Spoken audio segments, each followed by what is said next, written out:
સુરતમાં 24 વર્ષીય ત્યક્તાની 9 વર્ષીય પુત્રીને 19 વર્ષીય બીજા પિતાએ મોબાઈલ ફોનમાં અશ્લીલ વિડીયો બતાવી છેડતી કર્યાની ફરિયાદ લિંબાયત પોલીસ મથકે નોંધાઈ। ત્યારે પોતાની પુત્રીને અડપલા કરનાર બીજા પતિ વિરુદ્ધ મહિલાની ફરિયાદને પગલે પોલીસે આરોપી યુવકની ધરપકડ કરી।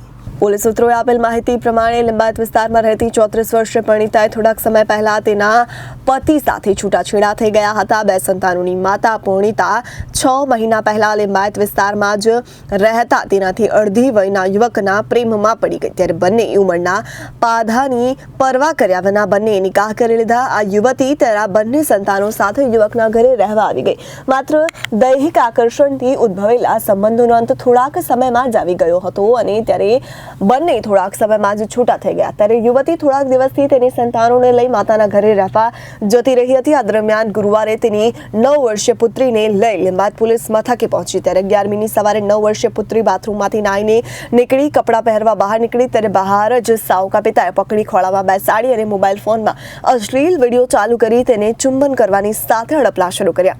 કોઈને કહેશે તો મારી નાખવાની ધમકી આપી। ત્યારે બાળકી શાળાએ જતી હતી ત્યારે તે પણ તેનો સતત પીછો કરતો હોવાનો આક્ષેપ વચ્ચે પોલીસે ગુનો નોંધી સાવકા પિતાની ધરપકડ કરી આગળની કાર્યવાહી સબ ઇન્સ્પેક્ટર ડીઆર ઓડેદરાએ હાથ ધરી છે।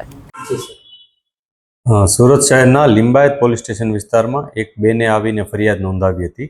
બેને જણાવ્યું હતું કે પોતે અગાઉ એક વ્યક્તિ સાથે એમના મેરેજ થયા હતા। એમના થકી એમને 2 બાળકો છે, એક દીકરી છે નાની અને એક દીકરો છે। ત્યારબાદ એમના ડાયવોર્સ થઈ ગયા હતા।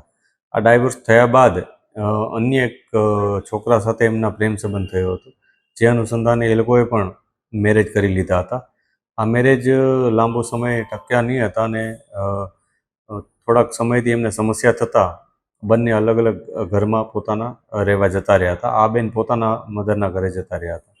ત્યારબાદ એક દિવસ એમની જે નાની દીકરી છે એને આ વ્યક્તિ કે જે અગાઉ એમના સાથે જેણે મેરેજ કર્યા છે, આજે સેકન્ડ મેરેજ જેણે કર્યા છે, એણે એમની દીકરીને પોતાની પાસે બોલાવી હતી અને એમની દીકરી એકવાર નાહવા ગઈ હતી। નાહીને જ્યારે પાછી આવી ત્યારે એને પોતાની પાસે બોલાવી અને એમને ખોળામાં બેસાડીને એમની સાથે છેડખાની કરી હતી, સાથે એને અશ્લીલ વિડીયો પણ બતાવ્યો હતો।